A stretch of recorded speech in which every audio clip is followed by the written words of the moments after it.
So this session today on anticipatory grief is part of an ongoing series that we've developed on different aspects of grief and loss.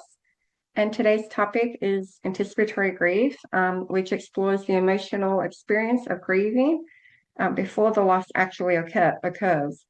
So, some housekeeping before we begin. So the webinar will include a 20-minute information portion and then a 10-minute Q&A portion. If you have any questions that you think of during these 20 minutes, feel free to add them in the chat box. So if you look at the bottom of your screen, there's a little bubble that says chat. Feel free to add any questions and then we can go over them at the end. Please keep your microphone muted during the session. That would be greatly appreciated. And in terms of confidentiality, we ensure that we don't share any personal information. Any personal information shared within the session, I encourage that we keep it in the session.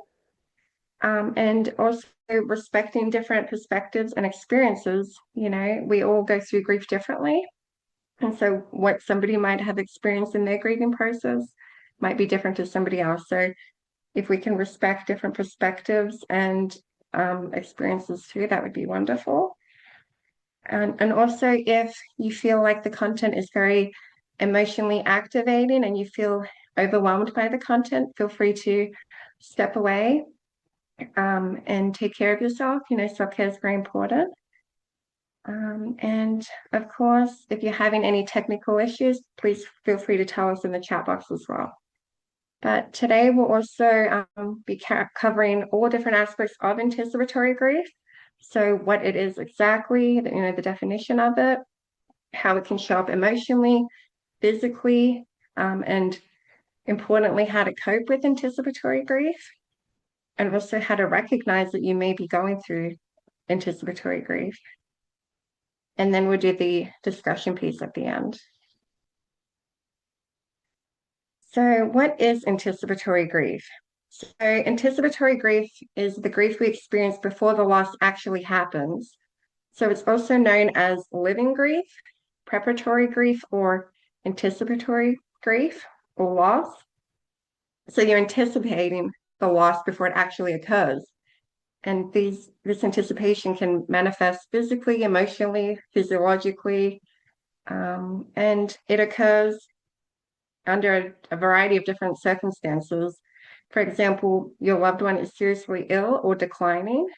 There's a life-limiting illness, so a terminal cancer diagnosis, for example, or another disease that has a terminal diagnosis like Huntington's, ALS. There's a variety of different Alzheimer's, for example. There's an expected loss of health, independence, or a future you imagined. And some of us might not consider this anticipatory grief, but any type of loss that you're anticipating. So if you're anticipating losing your job, for example, or a divorce or a major life change, that can also be anticipatory grief. So anticipatory grief is a weird one because it is often hidden. It also overlaps with that disenfranchised grief. It's a type of grief that might not be openly acknowledged or validated. So going through anticipatory grief, you might feel like you shouldn't be feeling this way, or you don't know how to talk to people about it. So it can be a difficult one to navigate as well. So it's important to know that this grief is real. It doesn't mean you're giving up. Feeling that grief before the event has occurred is normal. And hope and grief can exist at the same time, just like trying to find those joys while you're navigating anticipatory grief. So in terms of, trying to get out of the way at the bottom. There we go. So in terms of timing, it can start weeks, months, or even years before the event has actually occurred. For example, if you have a dementia or an Alzheimer's diagnosis, that can progress over many, many years, but that the end result will be the loss of your loved one. So it can happen years in advance. There's definitely different triggers that can bring on anticipatory grief, terminal illness, chronic conditions, approaching a divorce, even moving away. Even if it's a choice that you've made, you can still anticipate that loss and feel that loss. There's a variety of misconceptions, such as experiencing anticipatory grief will make the grieving process easier after the loss. Sometimes it can help you start those coping strategies ahead of time, which might actually help you cope with the loss. But often a lot of clients say, even though they knew the loss would happen, still didn't make it any easier, you know? So who experiences it? So the person with the terminal condition might experience it. Their family members might experience it, caregivers, friends, anybody, touched by that person, or anybody waiting for that loss to happen.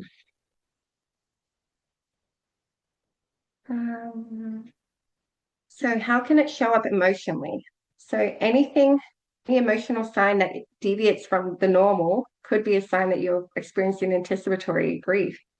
So if you have sadness or tearfulness, you have anxiety or fear about the future. So the future that you once thought would happen is no longer clear, and that can bring about a lot of fear and uncertainty. You might be feeling angry. Anger is a huge emotion with grief, and it's an emotion we often feel like we shouldn't be feeling anger. We just keep pushing it down, pushing it down. But if you're feeling more irritable, more angry, that could be a sign that you're going through anticipatory grief. And it might be a sign that you need to find healthy ways to get that anger out. Guilt. Guilt is a big emotion too, because in particular, if your loved one is going through that terminal diagnosis, you might feel like, why am I guilty? I'm not the one going through this. Or you might even be feeling guilty that you feel this way, even though your loved one is still with you. You might also be feeling numbness or emotional exhaustion. So, your capacity for doing things that you normally could do, you might find that, you don't have the capacity to do, the housework or work a full-time job. And that could be a sign that the anticipatory grief is affecting you emotionally. And also, those moments of joy are followed by sadness. So, yeah, trying to navigate life and have those moments of joy with your loved one, they're often bittersweet, aren't they? And these emotions may come and go. All of these responses are normal, and a sign that you may be experiencing anticipatory grief. They're a natural response to an unnatural situation. It feels unnatural to be grieving ahead of time, and it's a response to prepare you for, 1 second. Yeah, it's an emotional response just trying to prepare you for what's about to happen and something that you don't want to face. And how does anticipatory grief show up physically? Again, if you have any physical symptoms that are different to what you previously experienced, so new aches and pains, that could be a sign that the anticipatory grief is coming up physically. Oftentimes we say, the body keeps score. The body holds that trauma, and sometimes we don't want to acknowledge it, but our body always keeps score. So you might be feeling fatigue or low energy. You might be feeling headaches or muscle tension. Maybe it's harder to concentrate. You might have that brain fog associated with grief. There might also be changes in sleep and changes in appetite and a general feeling of being on edge. So you may have once felt like a calm person. You may have been able to relax, wind down before bed, and now you feel on edge. You kind of feel just in this state of unease constantly, just because you have this thing at the back of your mind all the time, no matter how much you try and distract yourself.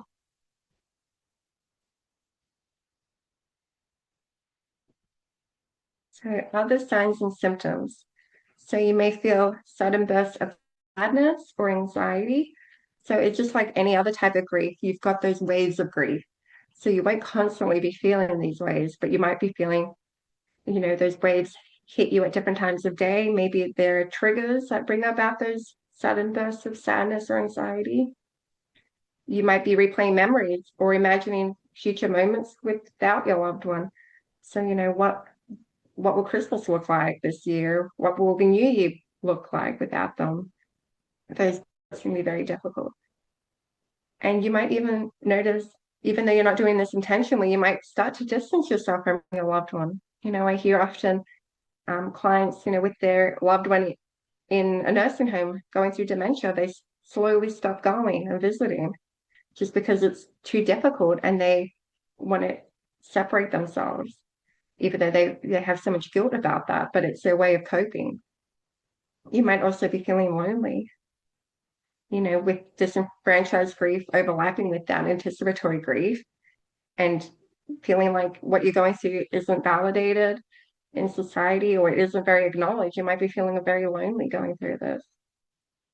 You might also wish for a return of the dying individual's personality before the illness. So that longing, you like what ifs, those should statements, just wishing and hoping that our loved one was the way that they used to be. And you might also find that you have an intense fixation with the dying loved one. So just constantly thinking about it, constantly wishing things were different or researching, maybe hoping that there's a cure for the condition. And that seems to consume your life in an unhealthy way. And you may also start to retreat from social situations. You might start to, close in on yourself and want to be alone, which is definitely a common sign of, grief and a common response. Not a lot of people want to open up. They want to kind of just, curl under the blankets and be alone. And also, you might have a desire to talk, which would be a great way to get that grief out, get that off your chest. So how can you cope with anticipatory grief? So this coping isn't about trying to fix the grief, because of course you can't fix that grief and you can't get over it, but you can learn to live with it and move through it and find ways to feel like you can carry it better and support yourself better. So firstly, validating what you're feeling is very important. Like we talked about, this anticipatory grief can be very invalidating because a lot of people haven't even heard of anticipatory grief. So naming what you're feeling, I'm feeling anticipatory grief. This is valid. I feel sad. I feel angry, and allowing those emotions to be present without judgment. So you could do this out loud. You could do this talking to someone. You could do this by journaling. But it's that acceptance and commitment therapy where you acknowledge how you're feeling. You sit with it, even though it's uncomfortable. But, you have to feel it to heal it, we say. So moving through that is very important. Also focusing on what you can control today. Oftentimes with a diagnosis or something that's out of our control, we feel, we want that control. Control is very important. And to feel out of control can make you feel unstable and, just awful. So focusing on what you can control today. So telling yourself, can I control this? What can I do about this? If I can control it, what small steps can I do to make myself feel better? Or can I do to help my loved one? Of course, staying connected with supportive people is very important. So there's that concept of behavioral activation, fake it till you make it. So even if you don't want to see your friends, or even if you don't want to go for that walk, do that and see how you feel. And maybe you're glad you did it. Maybe you're glad you put yourself out there, you stay connected to people that support you.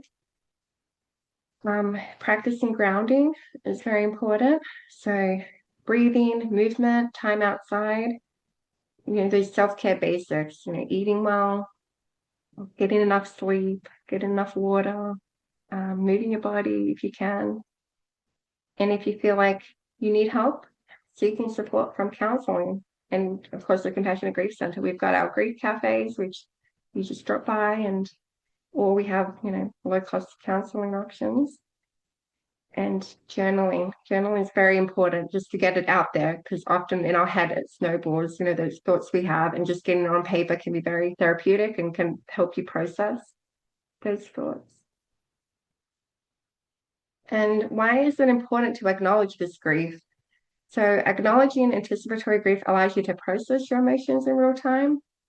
You don't want to end up stuck, and you don't want to feel like you're never moving through it. And it's the same from day one as it is, after a year or two. I think we all want and all hope that things will improve with time, but we also have to put the work in to allow it to improve. So acknowledging it is the first step to process your emotions. And of course, ignoring it can lead to emotional exhaustion or delayed grief, or, that trauma may come up in other ways, maybe aches and pains, and you don't want that. You want to allow yourself to process it and work through it to avoid any other things down the line. And it also gives you a chance to say what needs to be said with your loved one. So if you think, okay, I'm going through this anticipatory grief, but I also have the opportunity to tell my loved one how I feel while I can. So that can be the silver lining with this type of grief, that you have time to talk to your loved one and tell them everything you need to say and have more moments of joy while you can.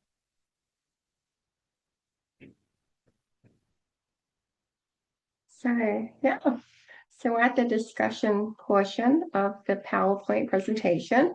So we don't have to answer these discussion questions. We can also chat about anything anybody wants to talk about. I don't see anything in the chat box, which is fine. So some discussion or reflection questions to think over is, what stuck with you today? Where do you notice anticipatory grief showing up for you? What has helped you, even a little? And what support do you need right now? So if anybody's comfortable, they can feel free to unmute their mics and share.